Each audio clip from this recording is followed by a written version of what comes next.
Hello! Hi friends. నేను మీ Sharmi jasmine. ఈరోజు నేను మీకు డేటా అనలిటిక్స్ ఓవర్ వ్యూ చూపించబోతున్నాననమాట. అంటే ఎవరైతే ఫండమెంటల్ ఎగ్జామ్ అయిపోయి ఇది డీఏ జాబ్ ట్రాక్‌ని చేసుకోవాలి అనుకుంటున్నారో, వాళ్ళకి ఈ వీడియో యూజ్ అవుతుంది అనేసి చేస్తున్నాననమాట. సో, ఒకసారి డేటా అనలిటిక్స్ ఓవర్ వ్యూ చూసేద్దాం రండి.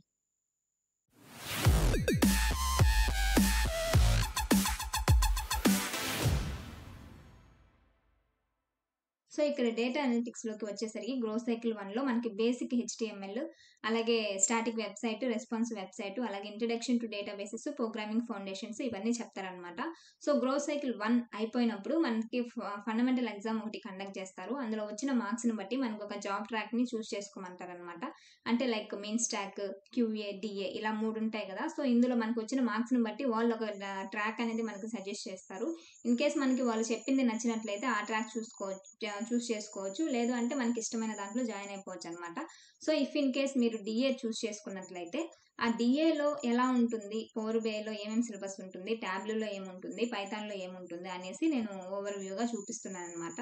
సో, వన్స్ డీఏకి ఎంటర్ అయిన తర్వాత ఈ గ్రోత్ సైకిల్ 2లో ప్రోగ్రామింగ్ ఫౌండేషన్స్ కోర్స్ ఎగ్జామ్ ఒకటుందనమాట. సో, అది అయిపోయిన తర్వాత డేటా అనలిటిక్స్ ఫౌండేషన్స్ ఉంటుంది. అందులో వచ్చేసి మనకి బేసిక్ విజువలైజేషన్స్ అన్నీ ఉంటాయనమాట. ఇక్కడ introduction to data analytics workflow, course overview, data analytics case studies, data visualisation, introduction to Power BI అంటే ఇక్కడ మళ్ళీ క్రియేటింగ్ యువర్ ఫస్ట్ డాష్‌బోర్డ్, ఈ ప్రాజెక్ట్ ఓవర్‌వ్యూ ఇదంతా ఒక 10-15 మినిట్స్ క్లాసెస్ ఉంటాయన్నమాట. సో, ఒక హాఫ్ అన్ అవర్ లోపలే ఉంటాయి క్లాసెస్ అనేసి. సో, ఇది మొత్తం సిలబస్. డేటా అనలిటిక్స్ ఫౌండేషన్స్‌లో ఉండే సిలబస్ అన్నమాట ఇదంతా.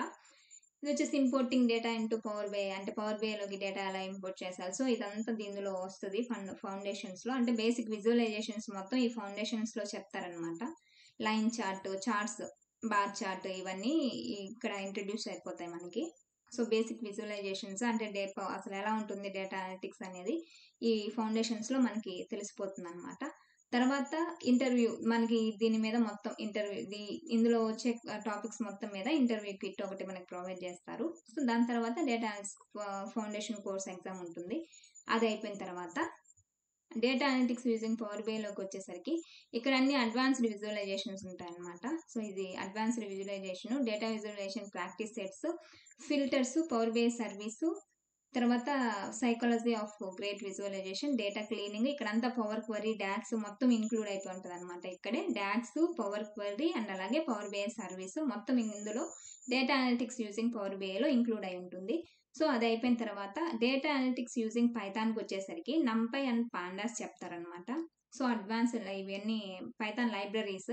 సో, మనకి బేసిక్‌గా గ్రోత్ సైకిల్ 1లో పైథాన్ అనేది ఒక జస్ట్ బేసిక్ లెవెల్‌లో చెప్పుంటారు. సో, ఇక్కడికొచ్చేసరికి కొంచెం అడ్వాన్స్‌గా ఉంటుందనమాట. చాలా అర్థం కాదు ఇదైతే. చాలా నంబర్ ఆఫ్ టైమ్స్ మనం చూడాలి వీడియోస్. ఇది ఒక్కో క్లాస్ 1 అవర్ ఉంటుంది. సో, మనకి పైథాన్ అక్కడ మంచిగా నేర్చుకొనుంటే ఇక్కడ మనకి ఈజీగా అర్థమవుతుంది. లేదు అంటే కొంచెం ఇక్కడ స్ట్రగుల్ అవ్వాలి. సో, ఇది పైథాన్‌లో వచ్చేసి నంపై అండ్ పాండాస్ ఉంటుందనమాట. సో, ఇది అయిపోయిన తర్వాత గ్రోత్ సైకిల్ 3లో డేటా అనలిటిక్స్ యూజింగ్ టాబ్లూ ఉంటుంది. సో, టాబ్లూ అంటే సేమ్ పవర్ బిఐ లాగే ఉంటుంది. ఆ విజువలైజేషన్స్ సేమ్ అన్నీ మొత్తము పవర్ బిఐలో ఏమైతే ఉన్నాయో సో, కొంచెం అలానే ఉంటుందనమాట. సో, ఇక్కడ మనకి అడ్వాన్స్‌గా వచ్చేదొచ్చేసి మోడలింగ్‌లో కొంచెం మారుతుంది. ఇక్కడ డాష్‌బోర్డ్ అండ్ స్టోరీ లైన్ ఒకటి కొంచెం వస్తుందనమాట. సో, ఇది టాబ్లూ ఏం అంత ఉండదు. ఈజీగానే ఉంటుంది. టాబ్లూ అండ్ పైథాన్ వచ్చేసి చాలా ఈజీగా ఉంటుంది. Sorry. Tableau and Power BI వచ్చేసి చాలా ఈజీగా ఉంటుంది. పైథాన్ కొంచెం కష్టంగా ఉంటుందనమాట. అది కొంచెం టైమ్ స్పెండ్ చేయాలి మనము నేర్చుకోవడానికి. సో, ఇది గ్రోత్ సైకిల్ అయిపోయిన తర్వాత మనకి వెంటనే ఇప్పుడు గ్రేడింగ్ ఎగ్జామ్స్ అన్నీ జరుగుతాయి. మనకి ఎవ్రీ కోర్స్ అయిపోయిన తర్వాత గ్రేడింగ్ ఎగ్జామ్ ఉంటుంది గదా! సో, అది అయిపోయిన తర్వాత మొత్తం ఎగ్జామ్స్ అన్నీ అయిపోయి 100% కోర్స్ కంప్లీట్‌లో ఉంది అంటే మనకి ప్లేస్‌మెంట్ ప్రిపరేషన్ అనేది ఓపెన్ అవుతుందనమాట. ఇది ప్లేస్‌మెంట్ ఓరియంటేషన్ 2.0 ఇందులో మనకన్ని ప్లేస్‌మెంట్‌కి సంబంధించినవన్నీ ఉంటాయి. ప్లేస్‌మెంట్ ఓరియంటేషన్ అంటే సో, ఇక్కడ ఒక సెషన్ ప్లేస్‌మెంట్స్ ఎలా ఉంటాయనేసి అది కండక్ట్ జేస్తారు. తర్వాత ప్లేస్‌మెంట్ సపోర్ట్ గైడ్. ఇందులో వచ్చేసి స్ట్రాంగ్ రెజ్యూమ్‌ని బిల్డ్ చేయడము, ఇంటర్వ్యూ ప్రిపరేషన్‌కి ప్రిపేర్ చేయడం అంటే మోక్ ఇంటర్వ్యూ ఇవన్నీ ఇందులో ఉంటాయన్నమాట. సో, ఇంక ఇక్కడ వచ్చేసరికి ఇంటర్వ్యూ ఎసెన్షియల్స్ అంటే సేమ్ అదే. Projects, learning from interview, so ఇదన్నీ మొత్తం ఇంటర్వ్యూ ఎసెన్షియల్స్ అంటే ఇవి మొత్తం ప్లేస్మెంట్స్ ప్రిపరేషన్ మొత్తం మనకి కోర్స్ అయిపోయిన తర్వాత లాస్ట్‌లో యాడ్ అవుతుంది. సో ఫైనల్‌గా డీఏ మినీ ప్రాజెక్ట్ అయితే ఒకటి ఉంటుందన్నమాట. అది ఇంకా నేను స్టార్ట్ చేయలేదు. ఇన్‌కేస్ నేను చేసినట్లయితే షేర్ చేస్తాను అది కూడా. సో ఇంకా నేను చేయలేదు. సో ఇదన్నమాట కోర్సు డీఏ అనలిటిక్స్, డేటా అనలిటిక్స్‌లో కోర్స్ వచ్చేసి ఇవి, సిలబస్ వచ్చేసి ఇది. సో మీ అందరికీ అర్థమైంది అనుకుంటున్నాను. ఇన్‌కేస్ ఎవరైనా డీఏ చూజ్ చేసుకోవాలి అనుకుంటే ఉన్న కోర్స్ అయితే ఇది. ఉన్న సిలబస్ అయితే ఇదనమాట. సో ఇంకా డేటా అనలిటిక్స్‌లో జాబ్స్ అంటే ప్లేస్‌మెంట్స్ విషయానికొస్తే ప్లేస్‌మెంట్స్ కూడా ప్రొవైడ్ చేస్తున్నారనమాట. బానే వస్తున్నాయి. కాకపోతే అందులో కొంచెం కంపేర్డ్ టు మీన్ స్టాక్ కొంచెం తక్కువగా ఉంటాయన్నమాట. డీఏలో గానీ, క్యూఏలో కానీ. సో ఎందుకంటే ఇప్పుడు ఫుల్ స్టాక్‌లో వచ్చేసి మెయిన్ రియాక్ట్ చేస్తూ, నోడ్ జేఎస్ ఇవన్నీ ఉంటాయి గాబట్టి దేనికొస్తే దానికి అప్లై జేయొచ్చు.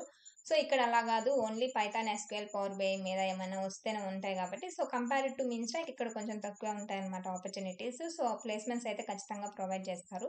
సో ఇక్కడ మనకి చూసుకోవచ్చు జాబ్స్‌లోకొచ్చేసి ఏమేమి వచ్చున్నాయని జెప్పేసి.